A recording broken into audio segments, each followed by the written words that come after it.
There was something so pleasant about that place. Even your emotion had an echo in so much space.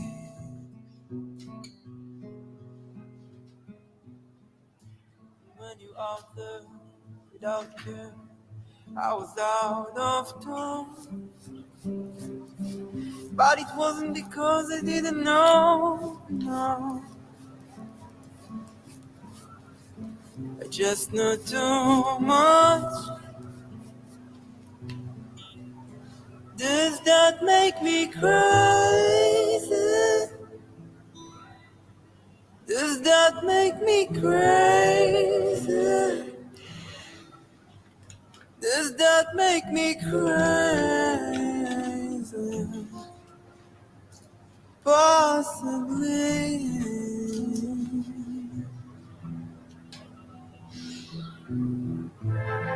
I hope that you're having the time of your life. Think twice. That's my only advice.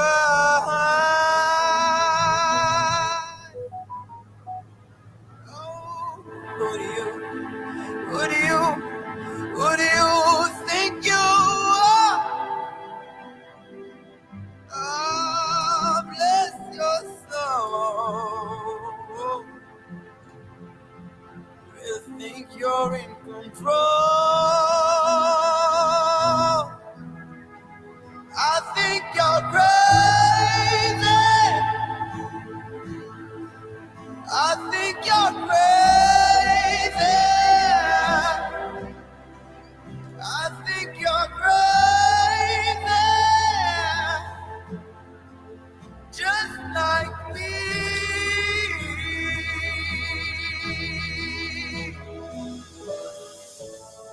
My heroes standing hard. Hey, everybody. A very good morning to you. Tuesday morning. Today is the 19th of September, 2023. I'm always amazed at how quickly the days, the weeks, the months are going by. And the reason is when you get older, I was having I was over at the barbershop not too long ago, a few days ago, and I was sitting right next to Sikota Sakwiba, the famous lawyer. We go to the same barbershop, and him and I were sitting. I was getting my hair cut, and he was getting his hair cut, and we were exchanging pleasantries and talking. I've known Sikota for many years, and we were talking about how quickly the days go by and how it seemed when we were younger, it just took forever to get through the week. And Vasikota said something to me that rang true. He said, "Well, when you get to a certain age, you begin to realize and embrace your mortality, and you begin to understand that you don't have that much time left. So every smidgen, every piece of precious time, you covet, you use to the fullest. And this is the reason the weeks seem to fly by quickly. But of course, when you're younger, you don't see it that way. And I agree with that. I do. So here it is. It's Tuesday already. And I'm amazed at that because just the other day it was Sunday. All righty. Well, hey, guys, thank you so much. You precious people. Thank you for taking the time out of your very busy schedule to spend a few moments with me here on SML TV. A few shout outs to you guys, as is my custom, and I love doing that. It's one of my highlights of the broadcast. Hello, how are you? Somebody's watching from Chicago. In Zambia, we don't say, oh no, Chingola, sorry, what was it? Chilanga? That's what I got in Chicago. Sorry, my bad. Uchilanga. I was going to say in Zambia, we don't say Chicago. We say Chicago. We say Chicago. It's Chicago. Chicago. Somebody says, remove MUMBWA, please. No, we're not going to remove MUMBWA because that is a fact. Okay, this is what I don't understand about you Dwanzis. Okay, this is, who is this? I can't even read your name. You, to me, are a Dwanzi. You are the same people that bury your heads in the sand. You refuse to see the facts for what they are. You try to paint a rosy picture where there is none. You try to paint a comely picture where none exists. And then when we call it out, you get offended and say, no, remove MUMBWA. Why should we remove MUMBWA? MUMBWA has just experienced a debauchery. MUMBWA has shown us how barbaric they are. You want us to ignore that fact and say they're princesses and princes over there? What do you think, you think you're Shakespeare? Is that what you think? You're not. You're a bunch of hoodlums that killed innocent people in broad daylight because you couldn't contain your jealousy. That's what it is. Let's not tiptoe through the tulips. Let's not stand under an imaginary pavilion, hold hands and sing Kumbaya and pretend that MUMBWA didn't exist. People were killed. They died because of jealousy. So how dare you sit there and say to me, no, remove MUMBWA. Remove MUMBWA for what? I ought to keep your name up here for the duration of the broadcast until you begin to understand that what you're talking about, the reason you have, and I was saying this earlier, and I'll say it again, the reason you have the luxury of saying this is because you don't have a loved one that was killed. You don't. You don't have empathy. Do you know what empathy means? Empathy means you feel what the other person is feeling. But as long as you don't have empathy, as long as you don't have a brother, a cousin, a mother, an aunt, a cousin, somebody who was killed, then you have the luxury of saying nonsensical, making nonsensical statements like this. No, remove MUMBWA. Remove MUMBWA. We're not going to remove it. It's going to be there. Okay? All righty. Well, let's talk about a couple of things here. One thing that disturbs me.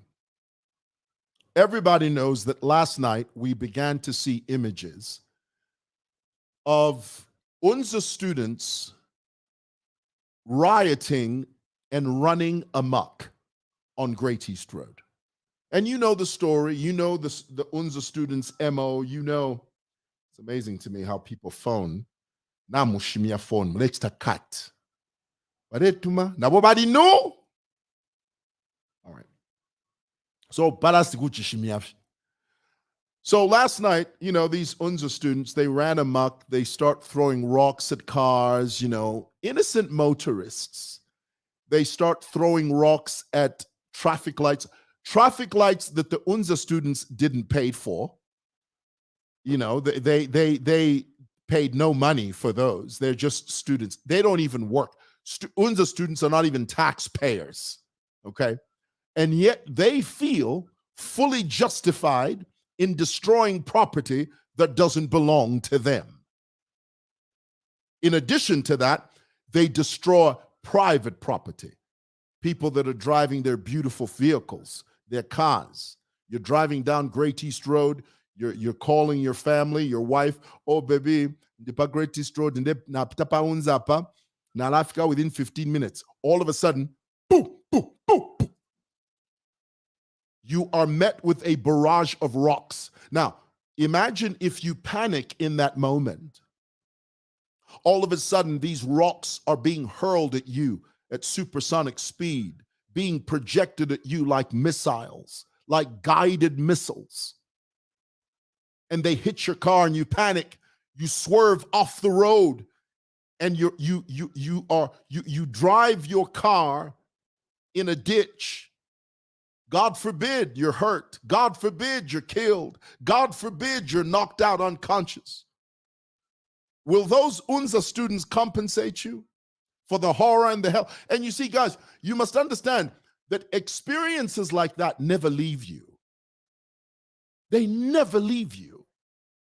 And this is the luxury that UNZA students, MUMBWA students have, is that they think that they're fully justified in acting the way they acted last night. their victims, as far as they are concerned, are faceless because you don't know those people. Can an UNZA student rush to a burning car that has careered off the road as a direct consequence of being stoned by UNZA MUMBWA students? Will a MUMBWA UNZA student rush to the car and say, oh, no, let's help? No, they don't do that. UNZA students, MUMBWA students will let you burn in that car, and they will watch you die in that car. For what? Now, the question is, why did the students do this last night? And you've got to remember, as far as I can remember, way back from the time I was a young person, UNZA has always done this. This has always been their modus operandi, their MO. And for years, I never understood it. I would always say, but why hurt people? And do you know what UNZA students tell me? These UNZA MUMBWA students, they say, that's the only way we get people's attention is by hurting other people. Oh, dear. I mean, can you hear that? Are you listening to that? When we have a grievance, when we have a complaint as UNZA students, MUMBWA students, the only way we get the government or the public to hear our grievance is by hurting the public, is by stoning innocent people. It's by killing pedestrians. It's by destroying public property. This is the thinking of an UNZA student, a MUMBWA student. This is the line of logic of these children we call UNZA students. This is how they think. So last night, now you may ask the question, and I said this earlier and I'll say it again. And now for those of you that watched my vlogging video, I was literally on site. I went to UNZA today this morning.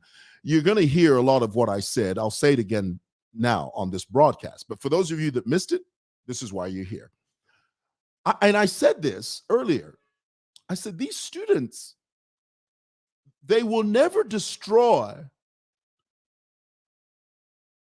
their property. There's a building there called the Confucius Building. Forgive me, I'm not a product of UNZA. Okay? UNZA students don't destroy that property, but they feel fully justified in destroying public property and hurting the public. Now, you may ask the question, so Bamwewa, this issue last night, what caused that? Why did the UNZA students riot last night? The word on the street is that the students got upset last night because they were stopped, or the election of the UNZASU president was canceled. The elections for the presidency of UNZASU was canceled. So because it was canceled, the students got upset. That is the word on the ground. Now, it's important to understand that the students did not riot because the lecturers threw down their tools.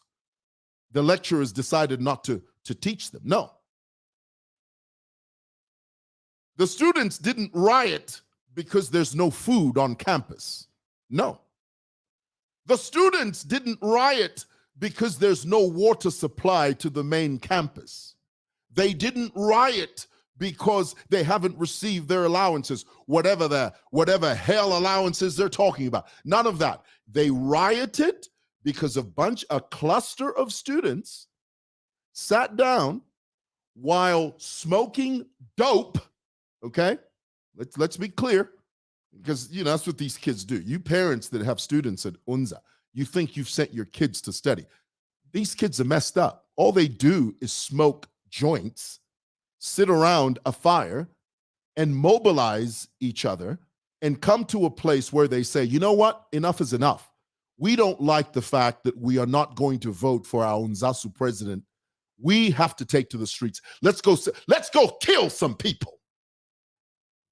Let's go to Great East Road and kill people. That's the reason? Yes, that's the reason. And you call these the creme de la creme of intellectualism? These are supposed to be the smartest kids in the country. These kids? There was a time, and I've publicly said this to you, and I'm going to publicly tell you something. This is for me. It may not be for you. You may not like this, but who cares? It's for me. There was a time that I had such profound respect for UNZA students, only because I used to look at them and think, these are the smartest kids in the country. These kids, they're the smartest kids in the whole nation. I used to think that. Not anymore. I have recently discovered that these kids are just a bunch of hoodlums. That's all. They're educated thugs. That's all it is. Who wants that? So in my view, these kids should not be regarded as the smartest kids in the land. They're not. They're the most violent. They're the most immoral. They are the most wayward. They are the most clueless kids in the whole nation. UNZA. MUMBWA. From now on, we are referring to UNZA students as MUMBWA students. Why, you may ask? The reason is simple. The violent characteristical attribute that the people of MUMBWA possess, those poor, ignorant villagers, the killing instinct that resides in their spirit also resides in the spirit of UNZA students. UNZA students are killers. That's what they are.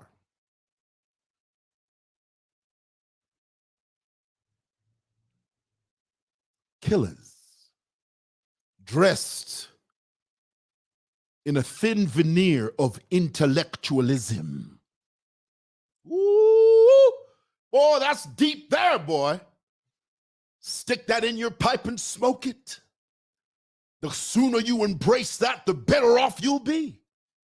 The quicker you understand what I'm talking about, you'll sleep better at night, knowing the truth of what I'm telling you. UNZA students are hooligans dressed in a thin veneer of intellectualism, and they camouflage it. They camouflage it, and they hide in the collective. Ooh, oh, that's good. This stuff is just coming to me, man. Is it a wonder that they hide and they conceal their faces? There is no nobility in what UNZA students do when they attack the public. There is nothing noble about that. Somebody says, well, how do you know? Well, because they cover their faces. Did you see them last night? Some of them had towels on their faces. Some of them had head socks. Some of them had masks. Why? Because they are ashamed.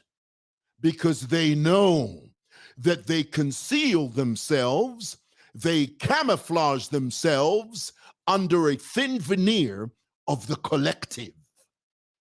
You cannot individually point them out because they come as a group, they come as a gang, they come as hoodlums, they come as vagabonds. Kwati minyangu nyangu.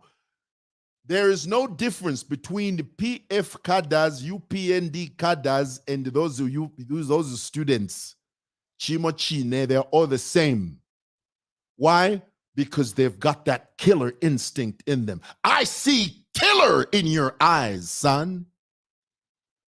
That's what I see when I see UNZA students. You look at their eyes. They've got a glaze in their eyes. Instead of these kids being known as the intellectual elite in our society, because granted, there was a time that existed. Okay? If you live long enough, you know what I'm talking about. Instead of these kids being known as the intellectual elite, no, they've got killer in their eyes. They're potential murderers, these kids. And it's time for the rot to stop. It's time, my brothers and sisters. The student must be given some form. Oh, I misspelled that. Let me spell that.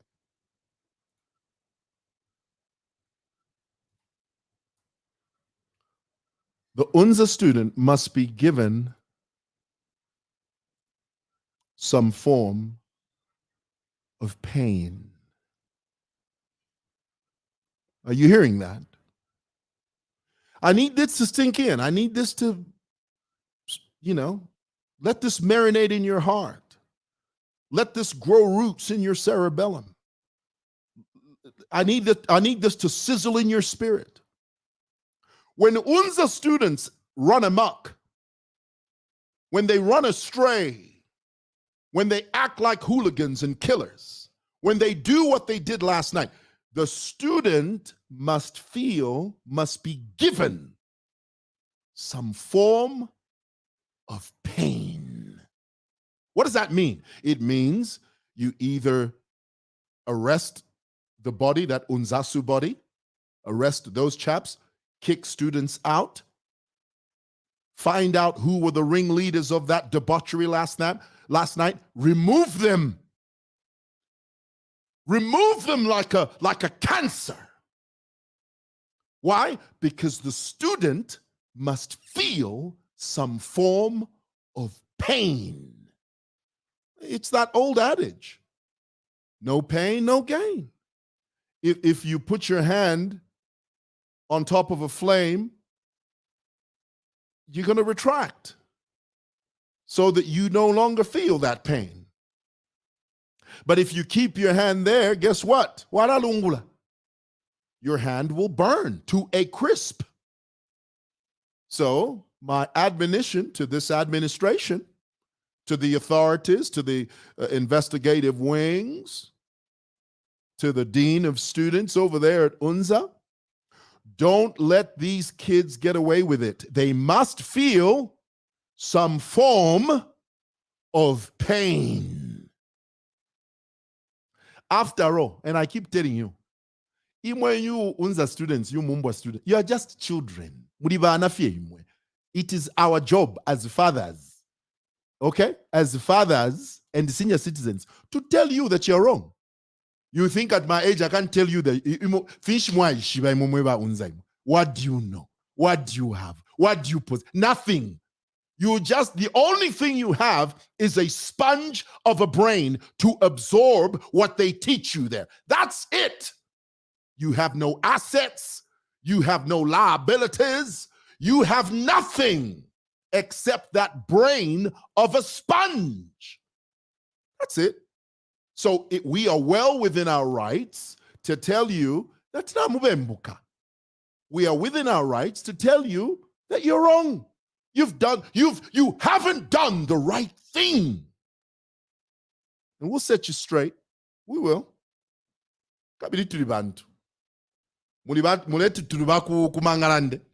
Is that what you think?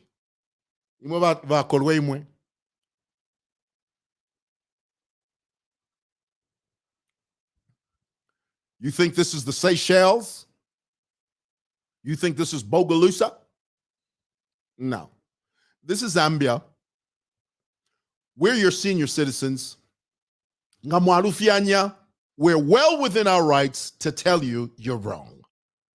Boom. Stick that in your pipe and smoke it. Okay? All right. All right, that's I feel much better. I do. When I come up here and I vent like this, oh man, I tell you, it's therapeutic. Talk about beautiful. I know some of you are upset, but who cares? Who cares, right? Nobody cares. I don't. All right, guys. Thank you for watching.